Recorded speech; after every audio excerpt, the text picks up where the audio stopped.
Hi friends. ఈరోజు అంటే నిన్న మనం 8దో పార్ట్‌లో కారంచేడు కేసుకు సంబంధించి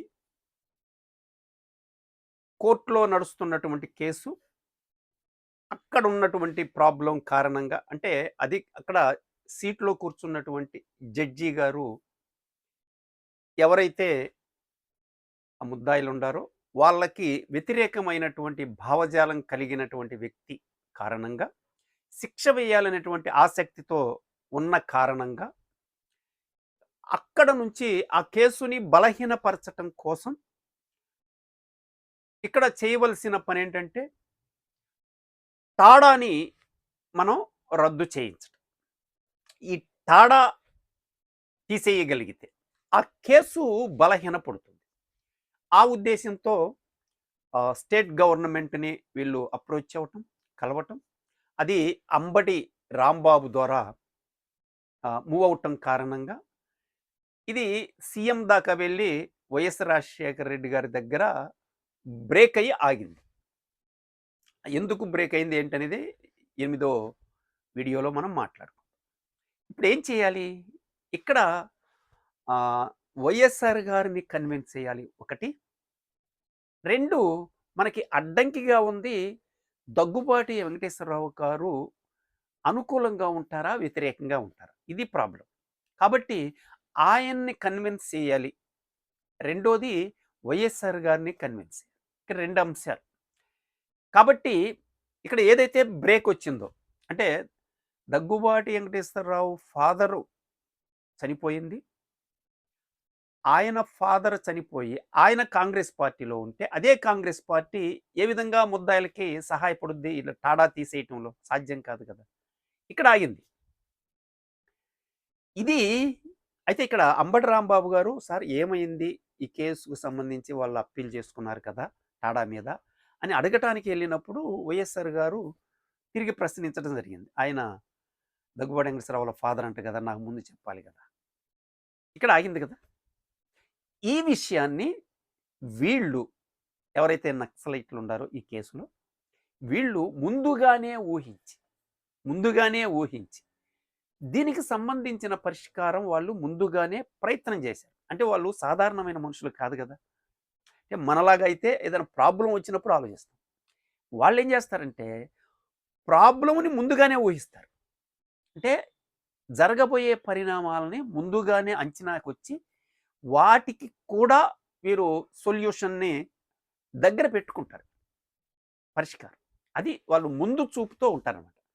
ఆ విధంగా వీళ్ళేం చేశారంటే, దగ్గుబాటి వెంకటేశ్వరరావు గారిని దగ్గుబాటి వెంకటేశ్వరరావు తాలూకు కమ్యూనిటీకి సంబంధించినటువంటి ప్రముఖుల్ని ఈ విషయంలో ఇన్వాల్వ్ చేశారు. అంటే కొంతమంది డాక్టర్లు, కొంతమంది రిటైర్డ్ పోలీస్ అధికారులు, దగ్గుబాటి వెంకటేశ్వరరావు గారి అదే కమ్యూనిటీకి చెందినటువంటి వ్యక్తులు, ప్రముఖ వ్యక్తులు. దగ్గుబాటి వెంకటేశ్వరరావు దగ్గరికి వెళ్లి కలుస్తారు. ఈ కేసుకి సంబంధించి. కలిసి వాళ్ళ ఇంట్లోనే కలిసి మాట్లాడతారనమాట. వెళ్ళినప్పుడు వీళ్ళు వెళ్తూ ఏం చేస్తారంటే, కానూరి విజయ్ కుమార్ గారు, డాక్టర్ గారు రాసినటువంటి అనాటమీ మీద రాసిన బుక్కుని కూడా తీసుకువెళ్తారు. తీసుకొని వెళ్ళి ఆయన కలిసి ఇట్లా ఆ పుస్తకాన్ని దగ్గుబాటి వెంకటేశ్వరరావు గారికి ఇస్తారు. ఇక్కడ ఇంకొక ఆశ్చర్యకరమైన విషయం ఏందంటే, దగ్గుబాటి వెంకటేశ్వరరావు గారు కూడా డాక్టర్. ఈయన కూడా డాక్టరు. కనుక అనాటమీ పుస్తకం ఆయన ఓపెన్ చేసి చూసిన తర్వాత ఆయన ఇన్‌స్పైర్ అయ్యాడు. అంటే అనాటమీలో ఇలాంటి పుస్తకాలు కూడా ఉండయా అని.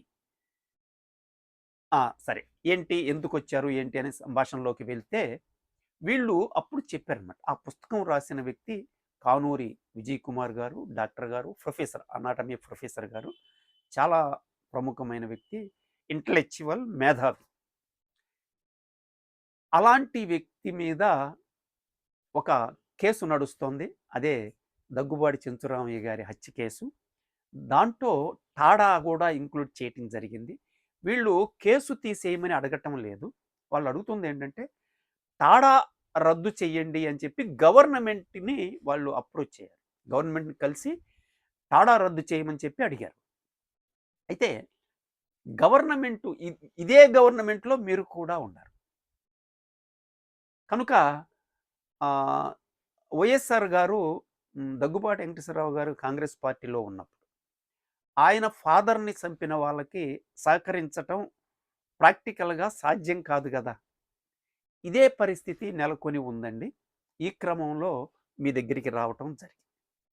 అంటే నన్నేం చేయమంటారు అని అడిగారు. ఏం లేదు వాళ్ళు అంటే మీరు ఏంటి మీ ఉద్దేశ్యం ఏందో కనుక్కుందాం అని.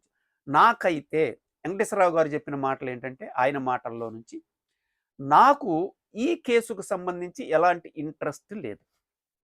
అంటే ఇక్కడ ముద్దాయిలకి శిక్షలు వేయించాలి పని కట్టుకొని అనే ఆలోచన నాకు లేదు. పైపెచ్చు మీరు చెబుతున్నారు డాక్టర్ విజయ్ కుమార్ గారు అయినా సమాజానికి ఉపయోగపడే మనుషులు. ఒక ప్రముఖమైన వ్యక్తులు. అలాంటి వాళ్ళని పంపించటం కూడా మంచిది కాదు జైలుకి. కనుక నాకైతే ఇంట్రెస్ట్ లేదు. నేను ఎలాంటి వాళ్ళకి వ్యతిరేకంగా నేను ఏ స్టెప్ తీసుకొని ఏం చేయను నేను. ఈ విషయంలో నన్ను వదిలేసేయండి. పైపెచ్చు ఈ నక్సలైట్లతో గొడవలు ఇయన్నీ నాకు అవసరం లేదు అని చెప్పి.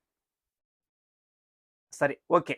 అంటే మీరు వ్యతిరేకంగా లేరు. ఇది మంచి అంశం. అయితే గవర్నమెంట్ దగ్గర వాళ్ళు అప్పీల్ చేసుకొని ఉండారు. గవర్నమెంట్ నుంచి మిమ్మల్ని అడిగితే మీరేం చెప్తారు? మీకేం చెప్పానో గవర్నమెంట్‌కి కూడా అదే చెప్తా. నాకు ఒకవేళ హోమ్ మినిస్టర్ అడిగారనుకోండి. ఈ కేసుకు సంబంధించి వాళ్ళు ఇట్లా అప్పీల్ చేసుకున్నారు. మీ అభిప్రాయం ఏంది అనంటే మీకేం చెప్పానో అదే చెప్తా. వాళ్ళకైతే శిక్షలు వేయించాలనే ఇంట్రెస్ట్ నాకు లేదు. ఈ కేసులో నాకు ఎలాంటి ఇంట్రెస్ట్ లేదు. నేనైతే పట్టించుకోవటం లేదు అనే చెప్తాను. అదేమన్నా రిటర్న్‌గా రాసిస్తారా అని అడిగారు. నేను రిటర్న్‌గా రాసివ్వను అని చెప్పాను. దగ్గుబాటి వెంకటేశ్వరరావు గారు నేనైతే ఎవరన్నా అడిగితే చెప్తా. వీళ్ళకి అనుకూలంగానే చెప్తా. వీళ్ళకి వ్యతిరేకంగా నేను మాట్లాడను. అయితే రిటర్న్‌గా రాసి ఇయటం అనేది జరగదు అని చెప్పటం జరిగింది. సరే ఏదేమైనా మీరు పాజిటివ్‌గా ఉండారని చెప్పి ఆయనకి థాంక్స్ చెప్పి వీళ్ళు అక్కడి నుంచి రావటం జరిగింది. ఇది ఒక పరిణామం. ఇది ఒక పరిణామం. ఇక రెండో అంశం ఏంటంటే వైఎస్ఆర్ గారిని కూడా కన్విన్స్ చేయాలి ఈ విషయంలో. అందుకోసం వీళ్ళు అనుసరించిన మరొక రూట్ ఏంటనంటే ముందుగానే ఊహించి చేసినటువంటి అంశం. అయితే ఇక్కడ ఈ అంశాన్ని అంటే ఇప్పుడు దగ్గుబాటి వెంకటేశ్వరరావు గారు చెప్పినటువంటి అంశాలని వైఎస్ఆర్ గారి దగ్గరికి వెళ్ళబోయే ముందే ఎవరు అంబటి రాంబాబు గారు వెళ్ళబోయే ముందే ఆయనకి పాస్ చేయటం జరిగింది. అంటే ఈ ఇష్యూలో దగ్గుబాటి వెంకటేశ్వరరావు గారిని కలవటం జరిగింది. ఆయన ఈ విషయంలో పాజిటివ్‌గా ఉన్నాడు అన్న విషయాన్ని అంబటి రాంబాబు గారికి చెప్పడం జరిగింది. ఈ అంబటి రాంబాబు గారు వైఎస్ఆర్ గారిని కలిసినప్పుడు వైఎస్ఆర్ గారు రియాక్షన్ విన్న తర్వాత అప్పుడు అంబటి రాంబాబు గారు చెప్పింది ఏంటంటే వైఎస్ఆర్ గారికి, సార్ వీళ్ళు దగ్గుబాటి వెంకటేశ్వరరావు గారిని కలిశారు. దగ్గుబాటి వెంకటేశ్వరరావు గారు కూడా పాజిటివ్‌గా ఉన్నాడు. వీళ్ళకి వ్యతిరేకంగా లేడు అని చెప్పి వైఎస్ఆర్ గారికి అంబటి రాంబాబు గారు చెప్పటం జరిగింది. అలా చెప్పగానే వైఎస్ఆర్ గారు ఏమన్నా అంటే సరే రైట్ నేను కూడా కనుక్కొని దీనికి సంబంధించి నేను క్లారిఫికేషన్ తీసుకొని అప్పుడు మీకు నేను ఈ పనిలో సహకరిస్తాను, సహాయపడతాను అని వైఎస్ఆర్ గారు చెప్పటం జరిగింది. ఇది ఇప్పుడు వైఎస్ఆర్ గారు ఈ విషయంలో ఏం జరిగింది అంటే దగ్గుబాటి వెంకటేశ్వరరావు గారి దగ్గర నుంచి క్లారిఫికేషన్ తీసుకోవాల్సిన అవసరం ఉంది. ఇది ఎందుకైనా మంచిదని చెప్పి వీళ్ళు ఏం చేశారంటే మరొక ట్రైల్ ఏం చేశారు, ఈయన మన కానూరి విజయ్ కుమార్ గారు డాక్టర్, అనాటమీ ప్రొఫెసర్ కనుక ఈయన చేసిన మరొక ఎఫర్ట్, మరొక ప్రయత్నం ఏంటంటే నిజంగా అంటే వీళ్ళ ఆలోచనలు ఎలా ఉంటాయో చూడండి. అంటే వీళ్ళ ముందు చూపు ఎలా ఉంటుందో చూడండి. కడపలో అంటే వైఎస్ఆర్ గారు ఎక్కడండి ఉండేది? కడప కదా? ఎస్. కడపలో ఒక మెడికల్ కాలేజీ ఉంది. కడపలో ఒక మెడికల్ కాలేజీ ఉంది. ఈ మెడికల్ కాలేజీలో అంటే ఎక్కడైనా కానీ అనాటమీకి సంబంధించిన ప్రాబ్లం ఉంటుందండి. అనాటమీ క్లాసులు జరగవు సరిగా. ఎందుకంటే అక్కడ ప్రొఫెసర్స్ ఉండరు. అనాటమీ చెప్పగలిగినటువంటి వాళ్ళు ఉండరు. ఒకవేళ చెప్పినా ఆ క్లాసులు జరగవు. ఎందుకంటే అర్థం కాదు. అర్థం కాని క్లాసుల్లో విద్యార్థులు కూర్చోరు. ఇది జనరల్‌గా అన్ని కాలేజీలు ఎదుర్కొంటున్న ప్రాబ్లమ్. అనాటమీ డిపార్ట్మెంట్ అనేది చాలా వీక్‌గా అనేది నడుస్తూ ఉంటుంది. కానూరి విజయ్ కుమార్ గారు ఒక లెటరు పెట్టడం జరిగింది కడప కాలేజీలో. నేను అనాటమీ ప్రొఫెసర్‌ని. నేను అనాటమీ క్లాస్ తీసుకుంటాను జనరల్‌గా చెప్తుంటాను.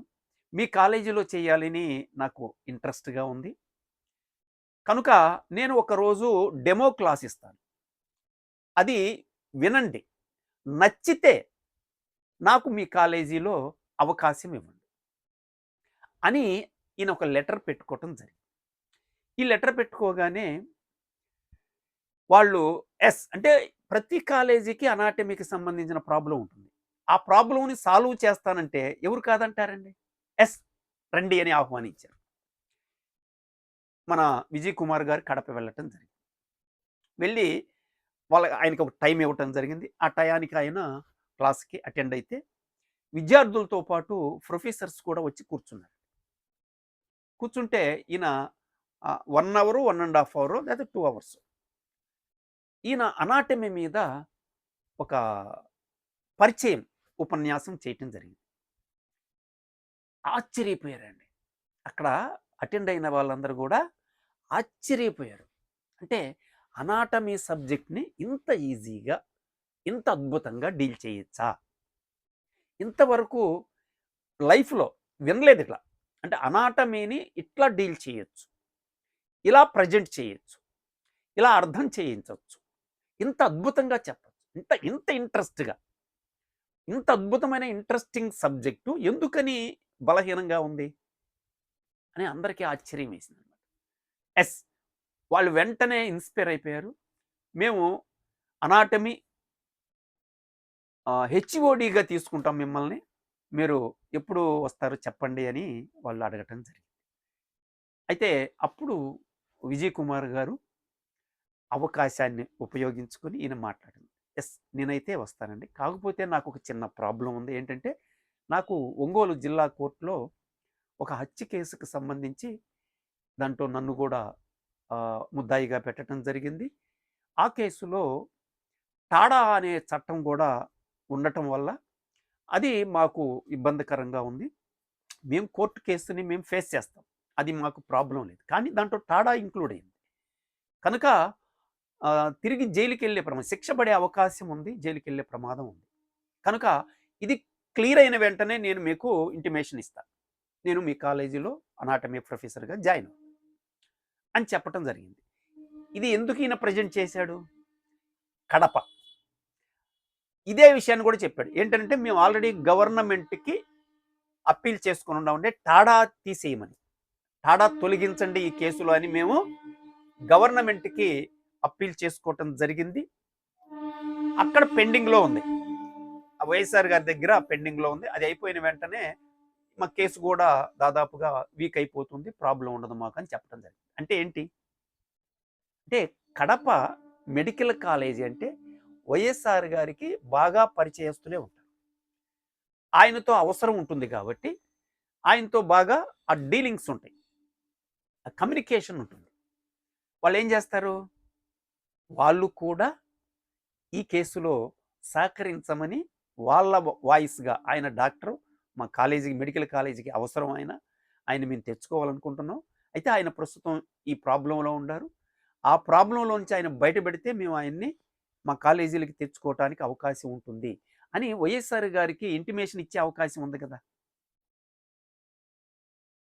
ఈ విధంగా వీళ్ళు ఒక రెండో ఛానల్ కూడా వీళ్ళు ఓపెన్ చేయటం జరిగింది. చూడండి. అంటే ముందు చూపుతోటి ఎలా సాల్వ్ చేసుకోవాలి? ఒక ప్రాబ్లమ్ వచ్చినప్పుడు అంటే ప్రాబ్లమ్‌కి పరిష్కారాలు చాలా ఉంటాయండి. చాలా పరిష్కారాలు ఉంటాయి. వాటిని ముందుగా ఊహించి, ముందుగా పసికట్టి, వాటికి సంబంధించినటువంటి ప్రయత్నాలు చేస్తే ఎవ్వరైనా సక్సెస్ అవుతారు. ఎవ్వరైనా సక్సెస్. ఆ విధంగా వీళ్ళు అక్కడ గూడా ఆ ఎఫర్ట్ పెట్టడం, అట్లా ఆ ఇంటిమేషన్ ఇవ్వటం జరిగింది.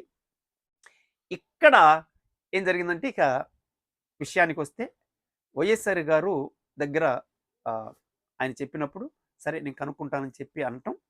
ఈ క్రమంలో ఒక సందర్భంలో అంటే వైఎస్ఆర్ గారు ఎక్కువ టైం కూడా తీసుకోరండి జనరల్‌గా. పెద్దగా టైం సాగదీయటం అట్లా ఉండవు ఆయన దగ్గర. ఆయన ఏం చేశారంటే ఏదో సందర్భంలో దగ్గుబాటి వెంకటేశ్వరరావు గారు కలిసినప్పుడు ఈ విషయాన్ని ఆయన గుర్తుపెట్టుకొని మరి అడగటం జరిగింది. అడిగితే యాజ్ ఇట్ ఈజ్‌గా ఆయన దగ్గరికెళ్ళి కలిసినటువంటి ప్రముఖులతోటి ఏ విధంగా అయితే వెంకటేశ్వరరావు గారు మాట్లాడారో, వైఎస్ఆర్ గారితో కూడా అదే చెప్పారు. ఈ కేసులో వాళ్ళకి శిక్షలు వేయించాలనే ఇంట్రెస్ట్ నాకైతే లేదండి. పైపెచ్చు ఆయన డాక్టర్ గారు కూడా ఉండారు. మంచి ఇంటలెక్చువల్ మేధావి అనుకుంటా ఆయన. అలాంటి వాళ్ళని బలి చేయడం కూడా కరెక్ట్ కాదు. నేనైతే వాళ్ళకి వ్యతిరేకంగా అయిన లేనండి. నాకు ఇంట్రెస్ట్ కూడా లేదు ఈ కేసులో అని చెప్పాడు. పాజిటివ్‌గా చెప్పాడు. వెంటనే వైఎస్ఆర్ గారు ఏమన్నారంటే, అయితే మీరు చెప్పిన అభిప్రాయాన్ని ఒక కాగితం మీద రాసి ఇవ్వండి అన్నాడు. రిటర్న్‌గా ఇవ్వండి అన్నాడు. యాక్చువల్‌గా ఇదే విషయాన్ని అడిగినప్పుడు ఆయన ఏం చెప్పాడండి? నేను రిటర్న్‌గా ఇవ్వను అని చెప్పాడు ప్రముఖుల దగ్గర. ఇక్కడ అడిగింది ఎవరు? వైఎస్ఆర్ గారు.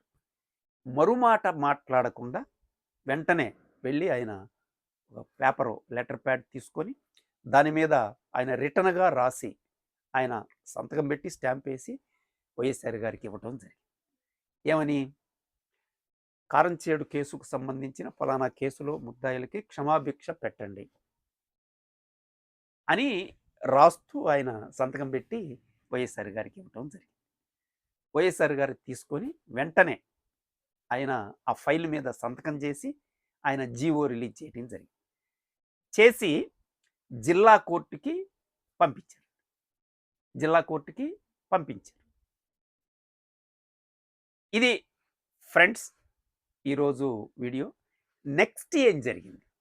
జిల్లా కోర్టులో ఇది ఎలా ప్రజెంట్ చేశారు? జిల్లా కోర్టు ఏ విధంగా స్పందించింది అనేది నెక్స్ట్ వీడియోలో నేను డీటెయిల్డ్‌గా చెప్తాను. ఓకే ఫ్రెండ్స్, ఇది దగ్గుబాటి చింతరామయ్య కేసుకు సంబంధించి దగ్గుబాటి వెంకటేశ్వరరావు గారు ఇచ్చినటువంటి క్షమాభిక్ష వ్యవహారం ఇప్పుడు జీవో కోర్టు దగ్గరకు వచ్చింది. అది ఏమవుతుంది అనేది రేపు వీడియోలో చూద్దాం. Thank you very much.